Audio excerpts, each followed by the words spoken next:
Uno como hijo, en el transcurso de la vida no logra entender al 100% el sacrificio, la perseverancia, lo que representa la actividad de una mamá. Pero el día de hoy me gustaría que pudiéramos reflexionar un poquito a través de 3 historias que encontramos en la Biblia, de esas madres que sacrifican, de esas madres que perseveran, de esas madres que han tomado una decisión y que en un instinto natural, hablando en la generalidad de las madres, la mayoría de ellas tiene ese instinto protector, amoroso, que no les gustaría que nada le pase a sus hijos. ¿Cuántas mamás de esas hay aquí? En México les diríamos mamás aguerridas, mamás guerreras, mamás luchonas, ¿verdad? ¿Cuántas mamás hay aquí? Levante su mano. Muy bien. ¿Ya le felicitó desde temprano? Qué bueno. Acompáñeme al libro de Segunda de Reyes, capítulo 4, versículos 1 al 7. Segunda de Reyes,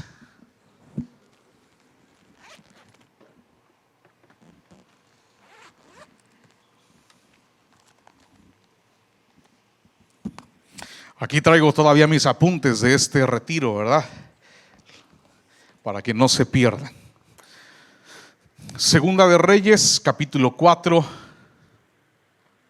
Ahí lo tenemos en pantalla. Dice: una mujer de las mujeres de los hijos de los profetas clamó a Eliseo diciendo: tu siervo, mi marido, ha muerto. Y tú sabes que tu siervo era temeroso de Jehová, y ha venido el acreedor para tomarse 2 hijos míos por siervos. Si podemos, y seguramente ya conoces esta historia, esta mujer viene delante de Eliseo y le dice: tu siervo, mi marido, ha muerto. ¿Cuántas situaciones difíciles llegan a enfrentar las madres de familia? Diversas circunstancias, pero en esta situación en específico había una pérdida, una situación difícil. Un momento en el cual seguramente le cayó por sorpresa. ¿Y cuál iba a ser la reacción de mamá, de esposa en ese momento? Mucho más cuando en esta situación se enfrenta a que el esposo no solamente falleció, sino que dejó una deuda. Dejó problemas. No se fue y todo fue solamente la pérdida física de un familiar cercano, de un componente de este núcleo o de esta institución que denominamos familia, sino que esta pérdida trajo también un problema. Y este problema era una deuda. Esta mujer se acerca a Eliseo y le dice: tu siervo ha fallecido. Muchas veces encontramos en diversas situaciones, y doy gracias a Dios por la vida de cada una de las mujeres que son madres en este tiempo, porque han tomado la mejor decisión, no solamente del hecho de estar aquí, sino de entregar su vida a Jesús y poder decir que Jesús sea el centro de sus vidas, el centro de sus matrimonios, el centro de sus hogares. Porque cuando enfrentamos este tipo de situaciones, el enfoque cambia.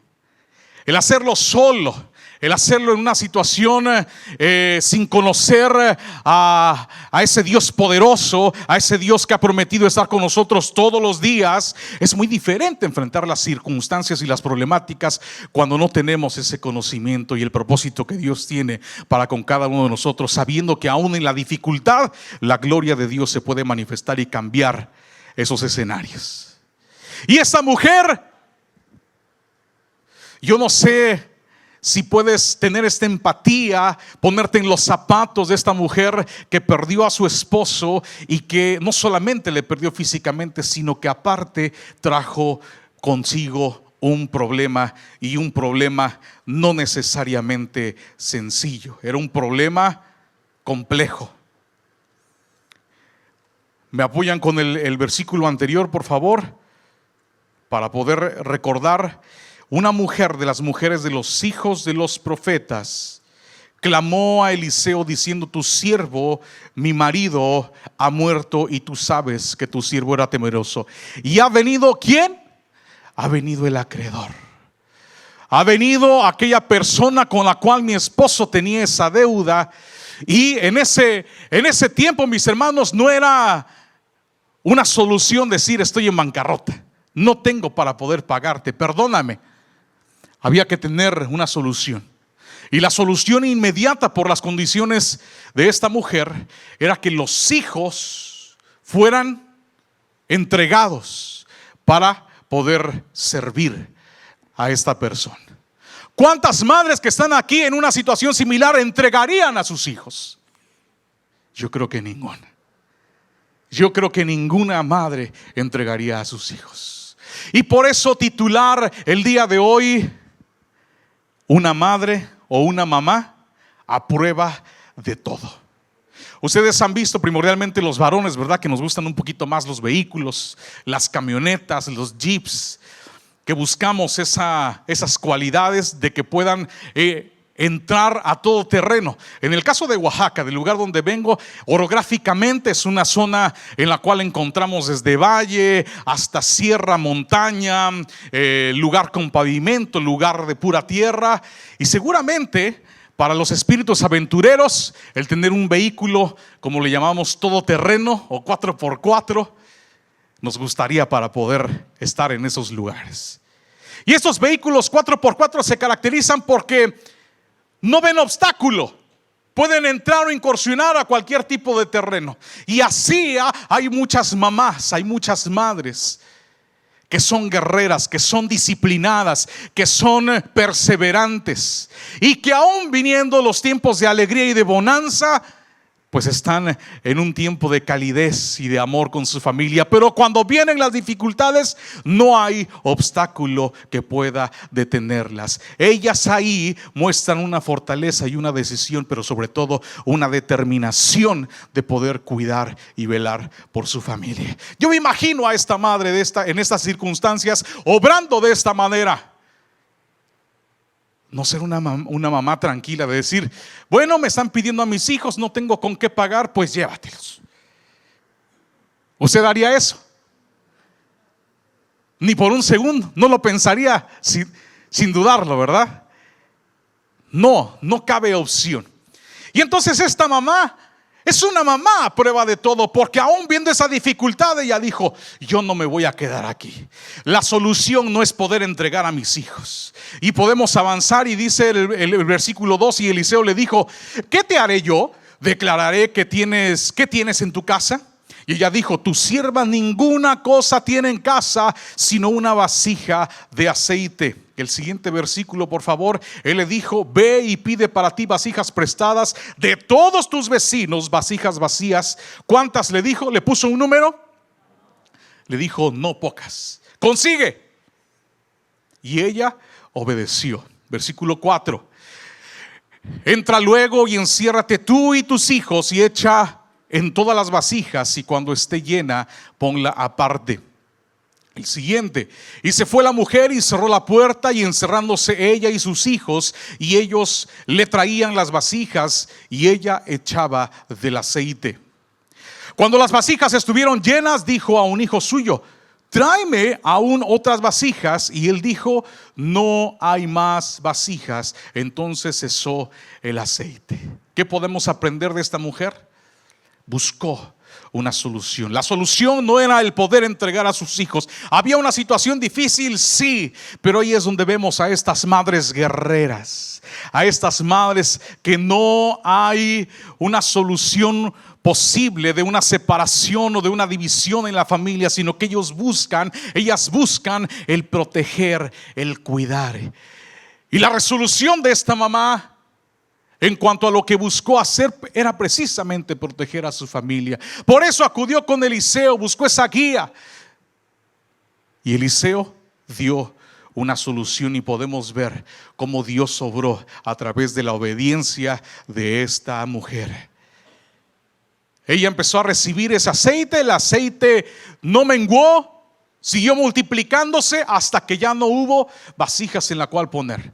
Y este resultado fue que pudo vender ese aceite para poder pagar la deuda y así mantener a su familia unida. ¿Cuántas madres en estas condiciones hay? que no van a perder, que no van a doblegarse, aún por la circunstancia más difícil. Podemos ver que la mamá está ahí presente para poder ser ese respaldo. En el caso de los hombres, de los esposos, ¿verdad? Muchas veces podemos encontrar una solución, pero podemos caer en desesperación. Y es ahí donde viene el juego, el papel fundamental de nuestra esposa, que nos dice: momento, tranquilo, no tomemos una decisión precipitada.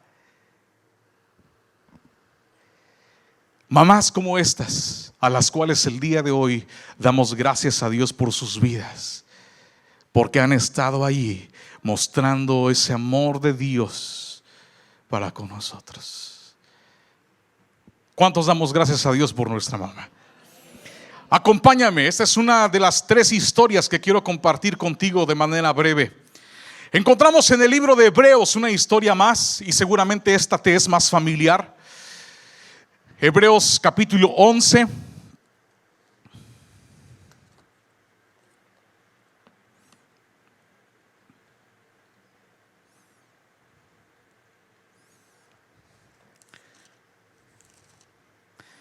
Hebreos capítulo 11. Capítulo 11, versículos del 23 al 27.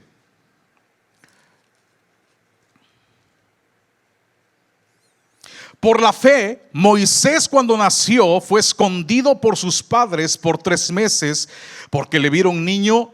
¿Cómo le vieron? Mis hermanos, si tú le preguntas a una mamá cómo percibe a su hijo o a sus hijos, jamás escucharás de su boca que son feitos, ¿verdad? Mi hijo es el más hermoso del mundo. Perdónenme, mis hermanos, pero su mamá también va a decir lo mismo. Mi Mateo es el niño más hermoso y más guapo de este planeta. ¿Qué dice que vieron los padres de Moisés? Que él era niño hermoso y no temieron el decreto del rey. Por la fe, Moisés, hecho ya grande, rehusó llamarse hijo de la hija de Faraón, escogiendo antes ser maltratado con el pueblo de Dios que gozar de los deleites temporales del pecado, teniendo por mayores riquezas el vituperio de Cristo que los tesoros de los egipcios, porque tenía puesta la mirada en el galardón. Por la fe dejó a Egipto y no temiendo la ira del rey, porque se sostuvo como viendo al invisible. Si nos vamos al libro de Éxodo y empezamos a analizar la vida de Moisés desde su nacimiento, encontramos que su nacimiento no fue sencillo. Tuvo dificultades, tuvo un problema. El rey en ese momento, por el crecimiento constante del pueblo de Israel, generó un decreto. ¿Cuál era ese decreto? Que todos los niños varones tenían que morir. Incluso vemos en los primeros capítulos cómo las parteras que asistían a las mujeres hebreas, les fue encomendado que si veían a un varón, en ese momento efectuaran ese decreto. Y esas mujeres no hicieron caso, fueron temerosas de Dios. ¿Qué dificultad se enfrentó la madre de Moisés? ¿Cómo se llama? ¿Recuerdan el nombre de la madre de Moisés? ¿Recuerdan su nombre? Jocabet. ¿Qué enfrentó? ¿Qué situación tan difícil? Al igual que la anterior.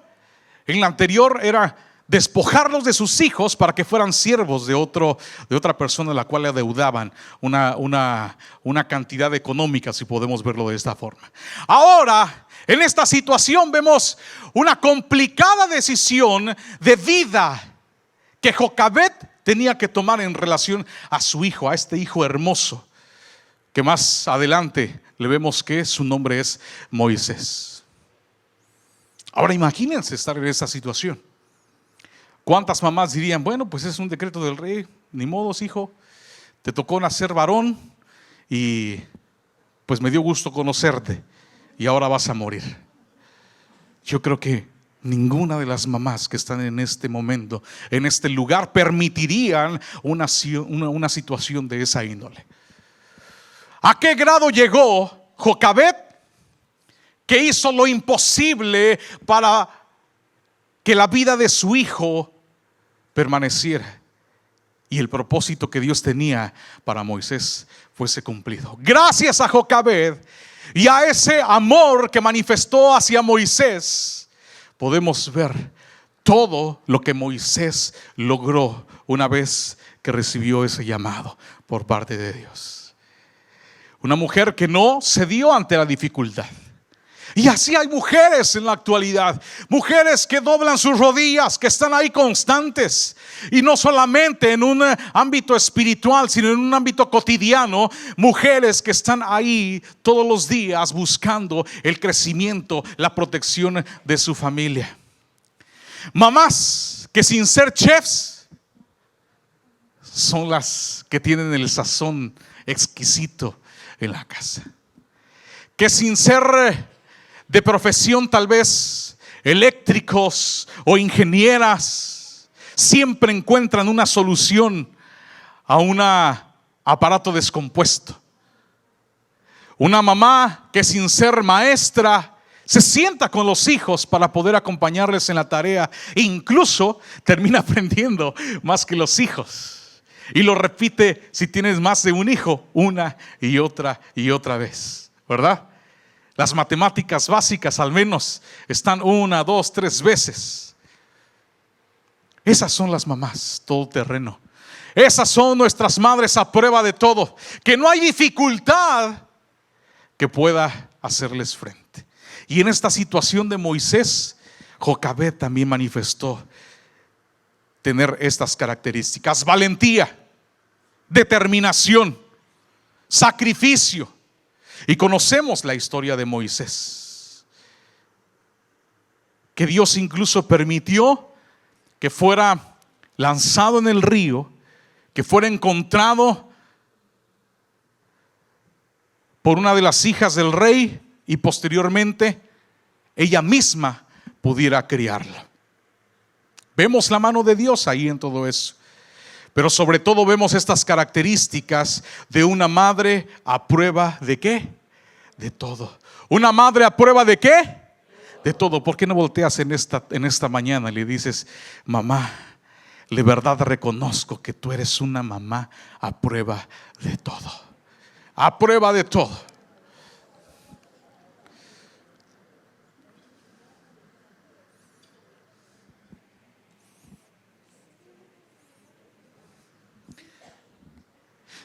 Oaxaca está ubicado al sur-sureste de la República Mexicana, digamos ya en la parte limítrofe, aunque no tenemos una frontera cercana con Guatemala, pero estamos a unos cuantos kilómetros de poder estar en esa zona fronteriza con Guatemala. Es una zona altamente sísmica. Hoy en la mañana, leyendo rápidamente unas notas, tembló. Hubo un movimiento sísmico. Y por lo regular, todos los días, es el estado dentro del territorio mexicano que más sismos tiene, algunos imperceptibles. Pero estamos en una zona con una actividad dentro de las placas tectónicas que tiene mucho movimiento y por lo tanto hay muchos sismos. Y un país que es todavía mucho más sísmico que Oaxaca es Japón. Y cuentan una historia en una situación en la cual hubo un gran terremoto. Por lo regular, cuando vemos videos de sismos o de terremotos en Japón, vemos que duran mucho tiempo, arriba del minuto, 2 minutos. En Oaxaca por lo regular son fuertes, pero duran pocos segundos, 20, 30 segundos máximo. Con eso ya nos da para poder despertar y tener una buena sacudida, ¿verdad? Pero en Japón lo sorprendente es que duran muchísimo. Y estaban en una ciudad y varios edificios colapsaron Y por lo consiguiente el gobierno empezó a desplegar todas las medidas de ayuda, y dentro de ellos quienes entran en una acción importante, una reacción inmediata, pues es la policía, los bomberos y los cuerpos de atención médica. Empezaron a buscar señales de vida en algunos de estos edificios. Empezaron a quitar escombros. En algunos casos se encontraban gente con vida. Lanzaban los gritos de auxilio. Los demás acuerpaban, llegaban y sacaban y ponían en un contexto de seguridad a aquellos que iban encontrando. Pasaron varias horas, y conforme van pasando las horas y dependiendo de la magnitud de las estructuras, los expertos empiezan a descartar que pueda haber situación de vida en esos espacios. Sin embargo, dicen que la esperanza muere al último, y pasando aún incluso un par de días, muchas horas, ellos seguían buscando. Y llegaron a una edificación donde había colapsado todo, no había nada. No se podía distinguir si era una casa o un edificio. Y empezaron a quitar piedras. Empezaron a quitar, y de repente ven al fondo, metros al fondo, un cuerpo. Empiezan y continúan. La tierra y el polvo no permite distinguir si es un hombre o es una mujer. Y mientras se van acercando, empiezan a tener noción de quién era. Y era una mujer. Una mujer que había adoptado una posición, digamos, una posición de protección, como fetal, ¿verdad? ¿Sí? Buscando proteger. Mientras se siguen acercando, ven que está postrada sobre sus rodillas, la espalda totalmente deshecha, destruida.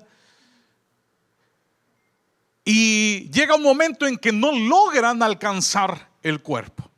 Todavía el cuerpo, para saber si aún con lo que ya habían visualizado tenía signos vitales y había vida. Por las condiciones literales en las cuales ven la condición, pues pudiera parecer que esa mujer ya no tenía signos vitales. Entonces deciden retroceder mientras buscaban la forma de poder, con maquinaria o con las herramientas necesarias, poder llegar hasta ese punto sin ningún problema. O pasan horas más tarde, la indicación fue: ella está muerta, vayamos a otro lugar. Pero hubo alguien de los que estaba en esas brigadas de rescate que dijo, no se quedó tranquilo. Y entonces horas después regresó y logró alcanzar el cuerpo de esta mujer. Mientras más se acercaba, buscó encontrar el brazo o buscar algún punto que le diera referencia de que tuviera pulso, y no lo consiguió. Pero no se detuvo. Entre tanto, dejó ver en la posición en la que estaba que había un pequeño hueco entre su pecho y sus rodillas. Y mientras más se acercaba, vio que había un segundo cuerpo, y era el cuerpo de su hijo. Ella había hecho lo que una madre naturalmente iba a hacer por su hijo en esa situación, que era protegerlo, a costa incluso de su propia vida.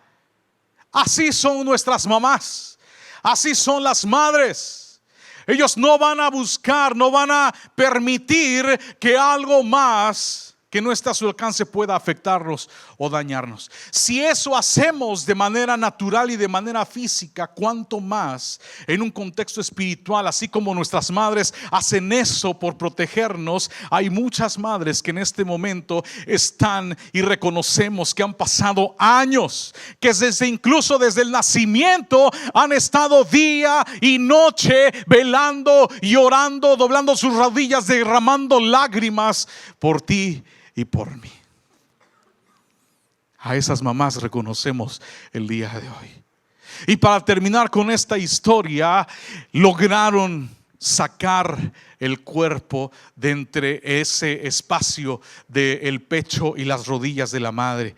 Y este hijo sobrevivió. Hebreos capítulo 11 encontramos esta historia de Moisés. Moisés pudo haber formado parte del índice de muchos niños que en esa época, por el decreto del rey, pudieron haber perdido la vida. Sin embargo, Jocabed hizo lo imposible. Hizo cosas que de manera natural, pero que incluso pudieron haberle costado su propia vida.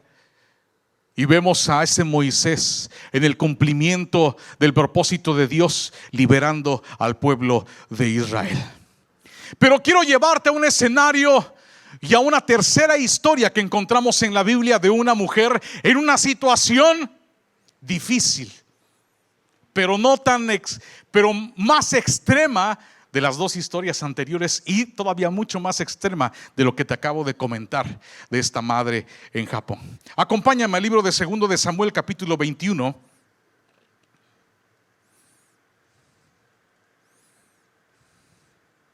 Segunda de Samuel capítulo 21.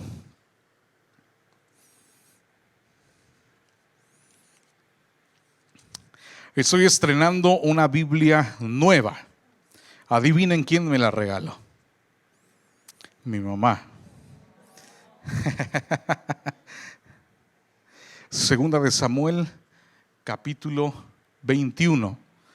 Y estoy apenas acostumbrándome a esta Biblia, porque tiene una letra más grande.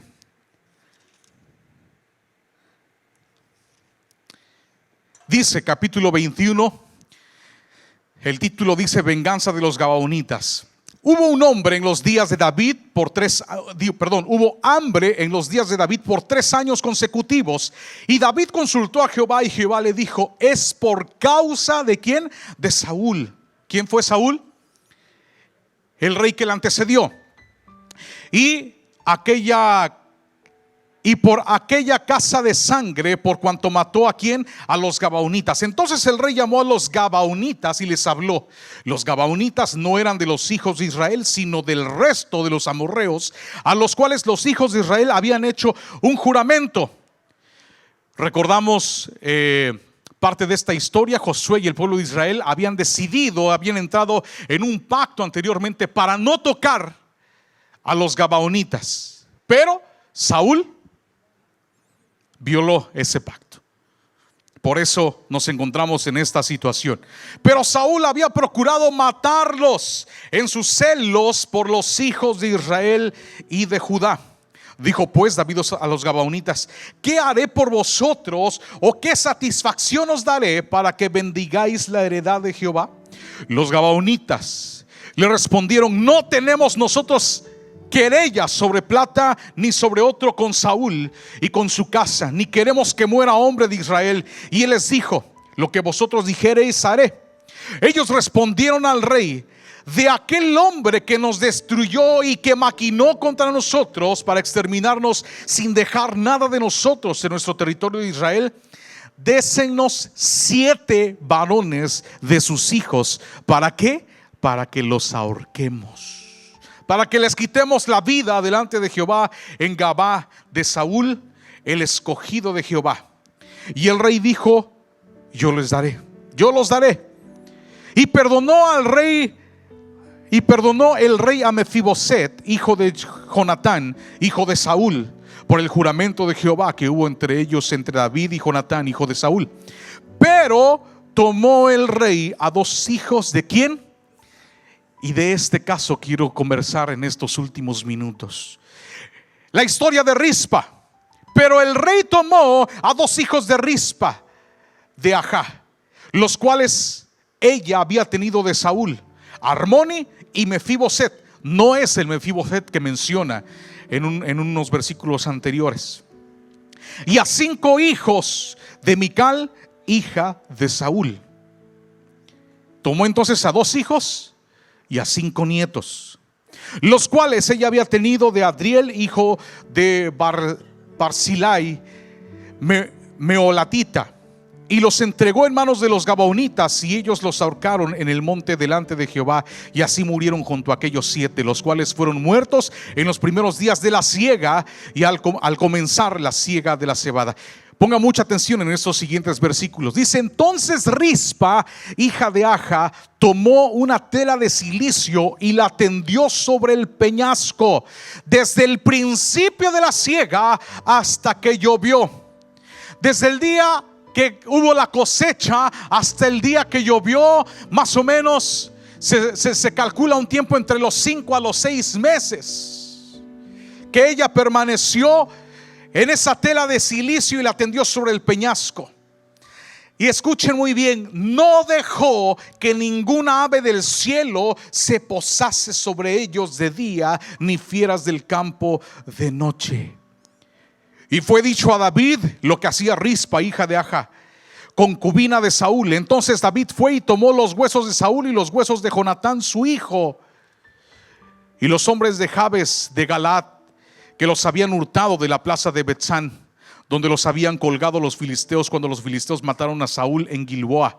E hizo llevar allí los huesos de Saúl y los huesos de Jonatán su hijo, pero recogieron también los huesos de los ahorcados. Ahí estaban los hijos de Rispa. Y sepultaron los huesos de Saúl y los de su hijo Jonatán en tierra de Benjamín, en Sela, en el sepulcro de Sí su padre, e hicieron todo lo que el rey había mandado, y Dios fue propicio a la tierra después de esto. En el primer caso vemos cómo tenía esta viuda tener que entregar a su hijo por una situación financiera, una deuda, y buscó la forma en cómo no hacerlo. En el caso de Moisés vemos cómo estuvo a punto de perder la vida. Pero aquí, mis hermanos, Rispa tuvo que entregar a sus hijos, y a ellos les fue quitada la vida. Y lo más tremendo que podemos ver en esta historia es cómo esta madre, en este amor incomprensible, porque a veces es algo que no podemos comprender nosotros como hijos, de repente no valoramos. De repente pasamos desapercibidos. Estamos tan acostumbrados a ver a mamá, a recibir su abrazo y a recibir muchas muestras de cariño, de amor y de afecto. Pero el amor de esa madre es un amor incomprensible, porque aún muertos sus hijos, ella decidió y ella determinó que ellos no pasaran vergüenza. Quería otorgarles, y su determinación fue: aún muertos yo voy a permanecer aquí, porque quiero que ellos sean sepultados con honra. Una situación catastrófica, terrible, pero la mamá Rispa se mantuvo firme aún a pesar de esa situación. ¿A qué tuvo que renunciar?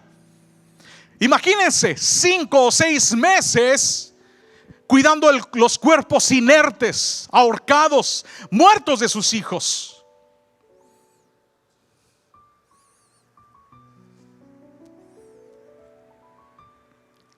Qué difícil situación. Por mi formación profesional tiendo mucho a imaginarme y a recrear esta historia de manera visual. La lectura me ayuda, pero soy más visual, y entonces imagínate el estar en esa situación. Ahora imagínate con esas temperaturas que estamos viviendo en estos momentos, día y noche, tal vez en el día con un calor incesante y en las noches con bajas temperaturas. Y Rispa se mantuvo firme, protegiendo el cuerpo de sus hijos. Mamás guerreras que están velando día y noche, y que reconocemos el día de hoy que están doblando sus rodillas incesantemente, clamando. Y que el día de hoy, mi hermana, madre que estás el día de hoy, yo te diría: no te canses de hacerlo, porque sin duda lo que Rispa hizo tuvo una respuesta al final, porque esto llegó a oídos de David. Y David dijo: wow, qué amor de esta madre. ¿Y qué hizo? Les dio una sepultura honrosa. juntamente con los huesos ¿de quién? De Saúl y de Jonatán. Cuenta una historia, y con esto voy a ir cerrando. Te invitaría a que leas esta historia y podamos meditar individualmente en ella. Una madre que había entregado su vida a Jesús. Solo ella había iniciado en el conocimiento de Cristo. Y su intención, una vez que ella llegó y que su vida fue transformada, dijo: esto yo no quiero que quede solamente conmigo, yo quiero impactar la vida de mi familia, y que mi familia podamos decir: mi casa y yo serviremos a Dios. Mi casa y yo serviremos a Dios. Y entonces esta mujer empezó una vida de oración intensa por su familia, pero primordialmente por uno de sus hijos, el cual pues ya tenía una edad considerable. Tal vez estaban entre la edad de la juventud adulta, y había desviado su camino. Pero esta mujer con determinación dobló a sus rodillas todos los días. Y pasó un mes, y pasaron 2, y pasaron 1 año, y pasaron 2 años, y pasaron 5 años, y pasaron 7 años. Y la mujer seguía orando ferviente y fielmente, hasta que un día dijo: estoy cansada y no veo una respuesta por parte de Dios a mis oraciones. Mi hijo sigue igual o peor. Esa noche, cuando ella decidió dejar de orar por su hijo, ella tuvo un sueño. Y como el enemigo arrebataba la vida de su hijo en las drogas.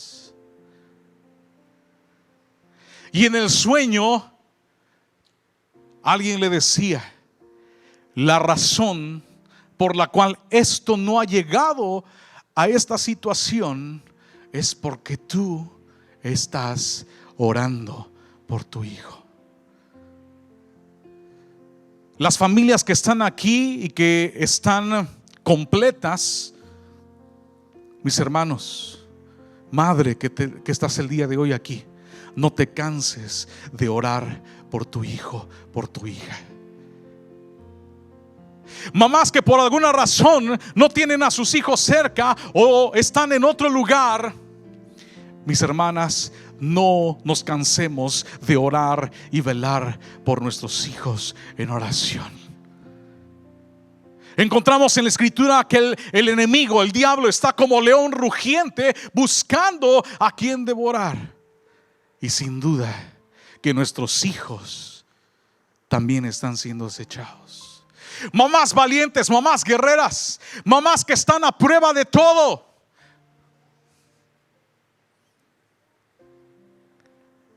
no te canses de hacer lo que ya iniciaste a hacer. Qué bueno que los traes y que puedan recibir una enseñanza, pero esto no termina aquí. En casa es importante que nosotros continuemos con ese inculcar lo que en la palabra de Dios encontramos acerca de tener una relación, y cómo cuando Dios está en nuestro hogar y nuestra casa, las cosas cambian. Los problemas los podemos ver desde otra perspectiva. Mi hermana, yo te felicito. Tal vez no hemos valorado el sacrificio que hasta el día de hoy tú has hecho, pero hoy queremos honrar eso. Queremos agradecer a Dios por tu vida, y queremos decirte lo que tú has hecho hasta el día de hoy. Dios está teniendo cuenta de ello, y vas a ver esa recompensa. Y vas a ver esa recompensa. Lo que tú has hecho hasta el día de hoy no ha quedado en balde. No ha sido tiempo perdido. Tus lágrimas han valido la pena.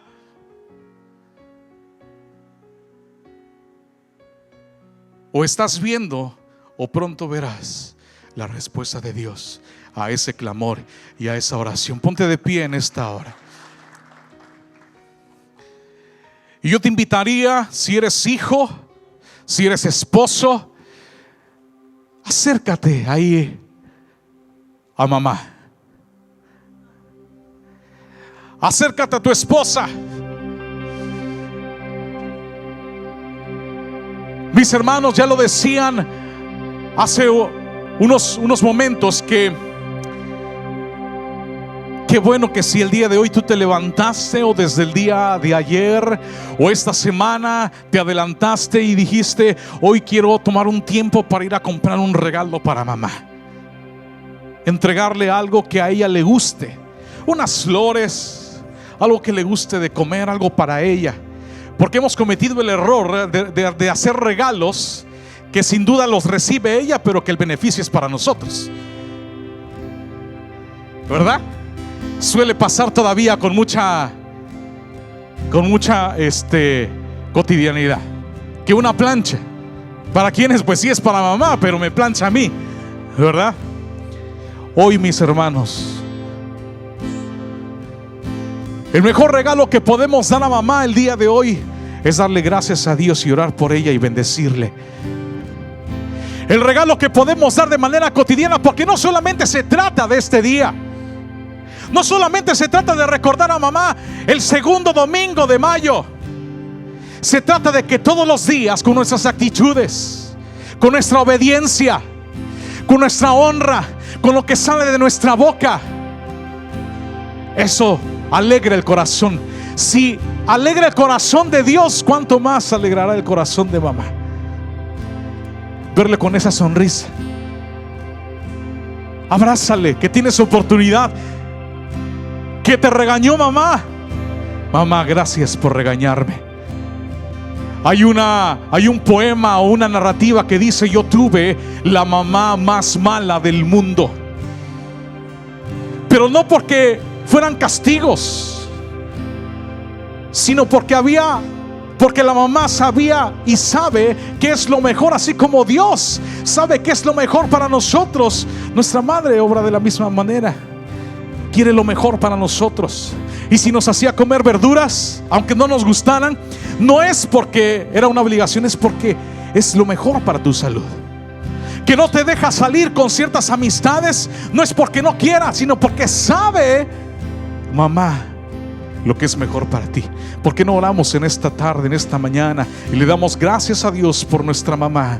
Y le decimos: gracias, Señor, porque en ese amor que tú tienes para nosotros me has puesto, me has regalado a esta mujer. Y hoy te doy gracias. Hoy te doy gracias, hoy honro su vida. Hoy quiero decirle: mamá, te amo. Mamá, gracias, porque eso que tú has estado haciendo aún en lo secreto, aun cuando yo no sé que lo haces, que doblas tus rodillas, que oras por mí, que estás pendiente, que muestras tu amor, tu cariño, que no me regañas solamente por hacerlo, sino porque tú quieres algo bueno para mí. Gracias por esas mujeres guerreras. Gracias por esas mujeres incansables. Gracias por estas mujeres que no le temen a nada. Y cuando están contigo, cuando te han conocido, ellas pueden decir: Dios está conmigo, y si Dios conmigo, ¿quién contra mí? Gracias te damos en esta tarde, en el nombre de Cristo Jesús. Amén y amén.